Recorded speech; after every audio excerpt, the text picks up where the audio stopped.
Well, we're taking a 180 from fishing this week, guys. We're going to can some tomato sauce. You can see here in the sink, I've got my tomatoes soaking in water just to get rid of all the dirt, bugs, and whatnot. All I'm going to do, for the way that we juice them anyways, I want to come through and cut these cores out just to keep from clogging my juicer up. Any bad spots I see, which this one looks pretty good. And I'm going to cut it up in about 1 inch thick slices, something like that.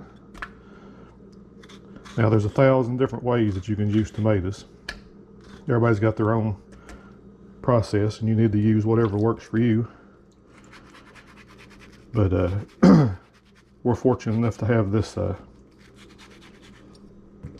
juicer attachment right here for the KitchenAid. I'll have it together in a few minutes so you can see it. But basically with that, all you have to do, get all the rotten spots, and you could probably get away with not coring it, but the cores would clog up the juicer pretty quick, the strainer. So we take all the cores out. Obviously any rotten spots need to be cut completely out, because one little rotten spot in the whole big stock pot full of tomato juice is going to contaminate the whole batch. But either way, I'm going to cut these up. I'm not going to make you watch all that. And then whenever we get ready to start juicing, bring you guys back so you can see a little bit of that, and then we'll get to canning. Last one, y'all. All right. There's what I ended up with.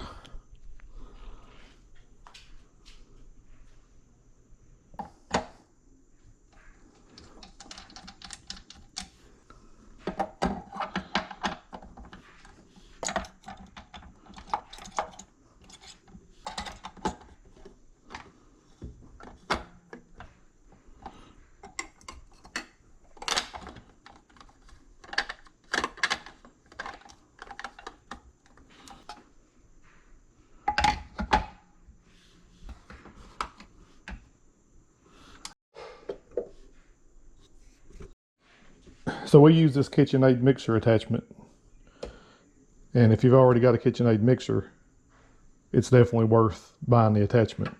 I wouldn't go buy the whole mixer and everything just to make the tomato sauce. But the only downfall is, and it's kind of a money grab from KitchenAid, I guess you could say, is the juicer kit attachment attaches to part of the meat grinder attachment.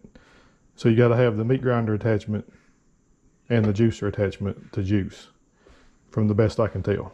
And the biggest downfall of this attachment is, you know, you feed your tomatoes down through here just like a meat grinder, and then there's an auger inside that strainer, and the juice comes out the holes, drips off right here into this bowl, and then all your peels and seeds and trash comes out the end right here. So you have to be really careful to get these situated just right, to where your waste don't fall into your good tomato juice. Upside to this attachment is, for one thing, in my opinion, it's pretty quick and efficient, and I feel like you get very, very little waste. I mean, I feel like at least 90% of these tomatoes are going to end up in a jar because this does such a good job at separating it.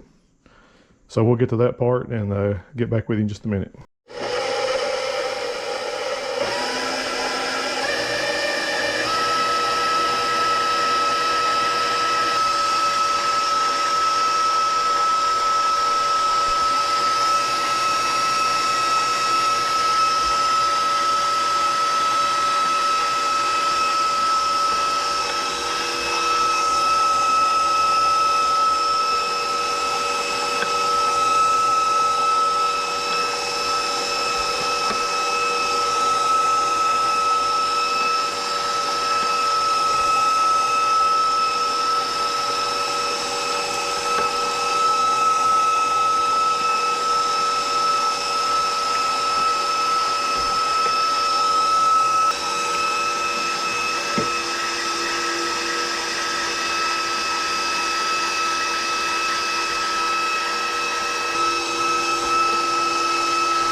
right, there's the first bowl through. Literally probably less than 5 minutes to put that through there. You can see here I got tomato juice in this bowl. I got my waste in this bowl. So now before I do any more, I'm gonna go ahead and take my juice, pour it in my stock pot, get ready for round 2. These tomatoes here are, I'm not really sure what kind they are, but they're super meaty, so I don't think we're going to have to cook down a whole lot to get tomato sauce. All right, now that we got them all juiced, we got 18 quarts of juice in the stock pot, and we ended up with this bowl of skins and waste. So there's all your skins and seeds and whatnot. But now here's the trick. That may not seem like a lot, and it's really not. But we're going to run all this back through one more time, and we're going to start with an empty bowl and see how much extra juice we can get by running this through again.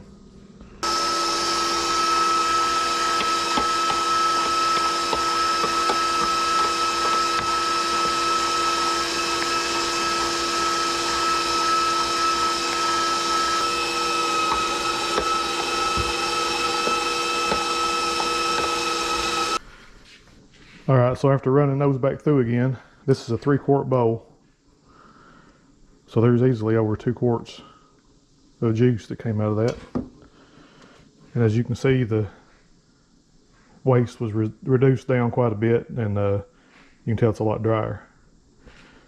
So with that, we'll dump this in the bucket.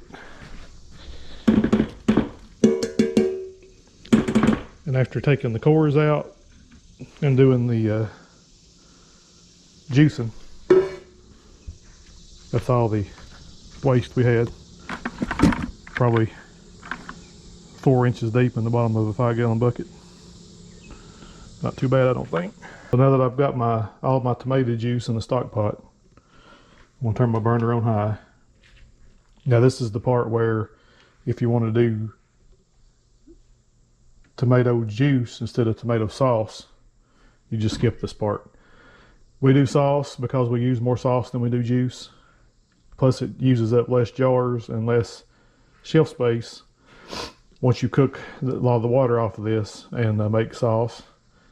And if you need juice in the future, you can take a jar of tomato sauce, dilute it back down with water, and you've got tomato juice again. So I'm going to turn this on high until it starts moving a little bit. And as you can see, we're not going to cook this down very much at all because these tomatoes are very, very meaty, and you can see how thick that already is. This tomato juice here probably already identifies as tomato sauce. But anyway, we're going to cook it down a little bit. We got her up and rolling pretty good. Let her cook down for a while, whatever consistency you like. I may turn the burner down a little bit, and I may not, it just depends. Just don't want to take any kind of chance of scorching it.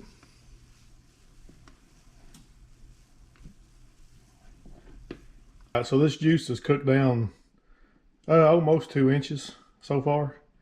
I'm going to continue to let it cook, but in the meantime, I'm going to go straight from cooking this down to sauce straight into canning, which means my product's going to be hot. So if you're going to can hot product, it's a lot safer to start with everything hot. So I've got my jars in the oven. I've got more in there than I need, but I've got them in the oven at 220, and it's going to do 2 things. It's going to help sanitize the jar, and it's going to keep me from putting a hot liquid into a cold jar, which, as you should know, could very easily cause the jar to bust. Same if you were going to do a cold product, you would want to start with hot water and hot jars, because the cold product could bust the hot jar. So start all hot or start all cold, one or the other. Now my canner, it's a Presto 17 quart, I think. But do what your instructions say. But our instructions say to put 3 quarts of water. And then I'm going to put a little dash of white vinegar in there. And that's supposed to help keep your jars from fogging up, getting that white glaze to them.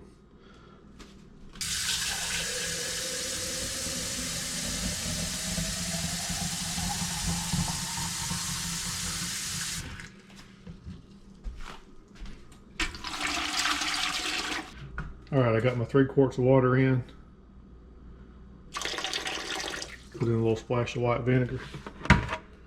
And this step here is supposedly not necessary anymore. But our canner will do 7 quarts at a time. I've got 7 lids. I'm going to do standard mouth jars on this run. So I'm going to take my 7 flats, put them in a small saucepan of water, and I'm going to put them on and heat them up. And I'll let those run until the water starts boiling a little bit, and I'll shut them off. And that's just going to add another layer of sanitation. Plus, some believe that softens up that seal and allows your jar to seal better. I don't know if it's true or not. At this point, everything else is hot and sanitized. We might as well do it. Now, at the same time, I'm going to turn my pressure cooker water on, or pressure canner rather, and let that start heating up. So this is hot. This is going to be hot. Those are going to be hot. Jars are hot. All right, I've got my 7 jars out. I've already turned the water to my flats off because it's already started boiling. This is still heating up. I'm going to put a tablespoon of lemon juice in each one of these jars.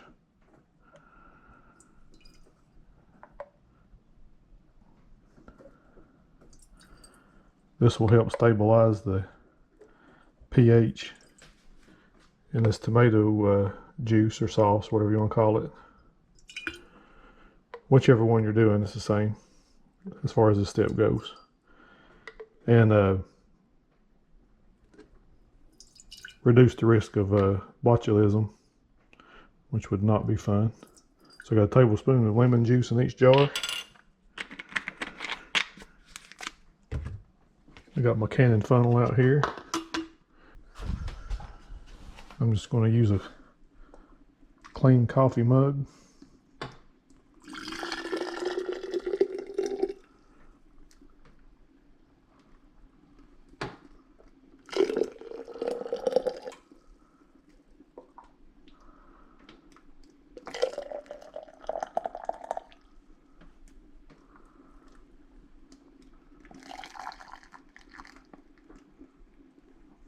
Leave about 1 inch of head space there.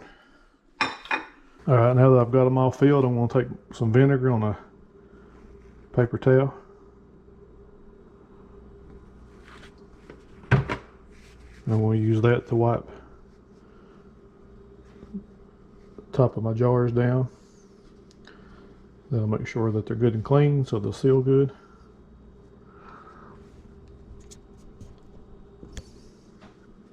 Use my little canning magnet here. Get my flats out. That way you don't have to touch the seal. And I'm going to put my rings on, fingertip tight.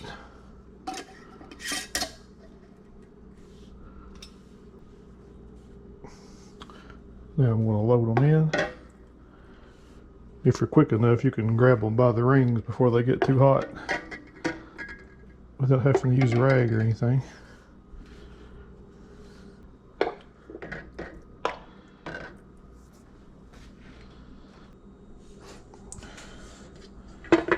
Now you make sure I hold my seal up good the last time I used it, so it should be good. Get our lid on. I'm going to turn my burner on high. And now we're going to wait. Next step is we're going to wait till we get the water in here will start boiling. We'll get a steady stream of steam coming out of this vent pipe.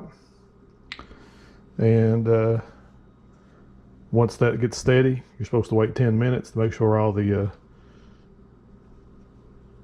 make sure it's all vented out good. Then we'll put our weight on. This is a universal weight, so 5 pounds alone. Put one ring on is 10 pounds, or 11, 10, 11, depending on what book you read and what pressure canner you use. Got another ring somewhere that makes it 15, but anyway, 10 minutes of a steady stream of steam coming out here. Then we'll put this on. We'll wait for this to pop up. Pressure will rise. This will start jiggling, and you don't want like a real vigorous jiggle. You want just to barely be relieving air. If it's jiggling too much, that means you're overpressuring, which is not the end of the world, but it's not ideal. So what I normally do is once I get my 10-minute stream of steady steam coming out, I'll put my weight on, and once my pressure starts to build, this pops up and the pressure starts to build, I'll start backing my temperature off. I usually end up around medium or a little bit below medium, and that usually keeps a good 11 pound pressure. But for now, we got the burner on high. Now we just wait. So I'm not too sure how good you guys can see that, but I've had a pretty good steady stream of steam coming out of the vent pipe there for about 10 minutes now. You can see my little pop-up valve here starting to condensate, get some water around it. So I'm gonna go ahead and put my 10 pound weight on. And now what we'll do, next step we'll see if this is gonna pop up, because that's gonna cap off the pressure. So this will pop up any minute. Just like that. Now our pressure is going to start to rise. Now everybody's stove and canner is going to be different, but once my pressure starts coming up, I start backing the heat off. And like I said, I normally end up around medium or maybe a little bit below medium, and that usually holds me right about 11 pounds. This being a 10 pound weight is going to help from way over pressurizing, but if you got too much heat, you're still going to go past your 11. So ideally we want to keep it right at that 11 pound mark, and this thing here should just barely be just barely relieving. Once I get up about halfway on my pressure, you can see there I'm about 5 or 6 pounds. I'll start backing my temperature off a little bit. Like I said, I normally end up somewhere around medium or a little bit below, just to keep it from overshooting. Because once that pressure starts coming up, it's going to keep going. Now you see we're creeping up on that 10 pound mark. You notice our little rocker, our little weights are starting to get a little nervous.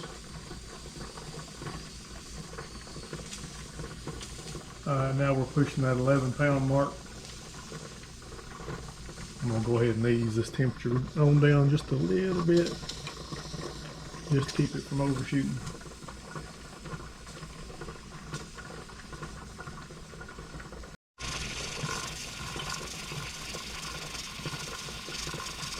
Now you can see in here that little light gentle rock. That's what you need.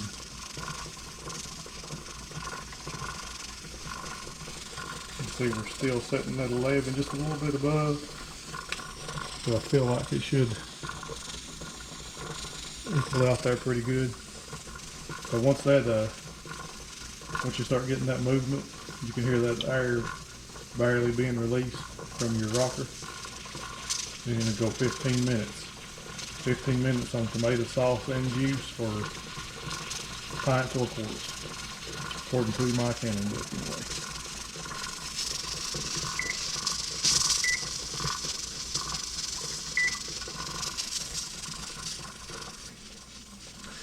Alright, we're down here to about 20 seconds. You can see we're just above 11 pounds. They're about between 11 and 12. Got a pretty soft rock on their weight. Now, my instruction book says when your time's up to, hang on just one second. When the time's up to turn the heat off and remove the canner from the heat. Me personally, not a huge fan of grabbing something that's under pressure and ridiculously hot and moving it around. So all I do, cut the heat off and go find something to do. Be patient. Let this thing, don't take the weight off, don't do nothing. Let this thing naturally cool down and lose pressure. And when this vent, this little popper drops, then you're safe to open it up and take them out. Until then,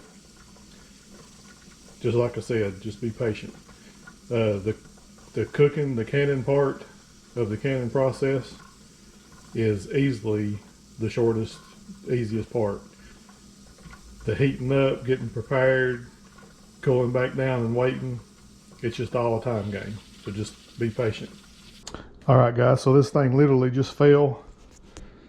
Clock says 4:04. I'm pretty sure it was 3:33 whenever I first turned the heat off. So you're looking at 35 to 40 minutes for this to cool down and depressurize.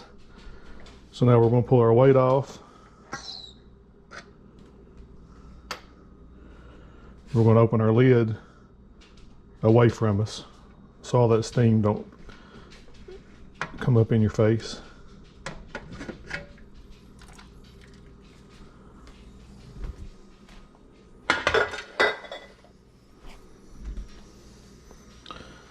Don't see any red in the water, so we didn't spill anything over. That's good.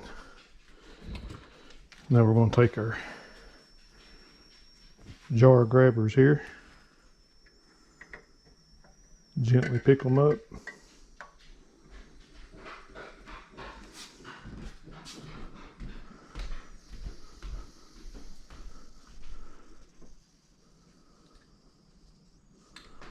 Thing I've kind of learned through canning different things is if the jar is still boiling when you take it out of the canner, to me it's a pretty good indication that it's going to seal. Now, whether or not that means anything, I do not know. But I've always noticed that if I ever pull one out and it's still not boiling, that those are usually the ones that don't seal.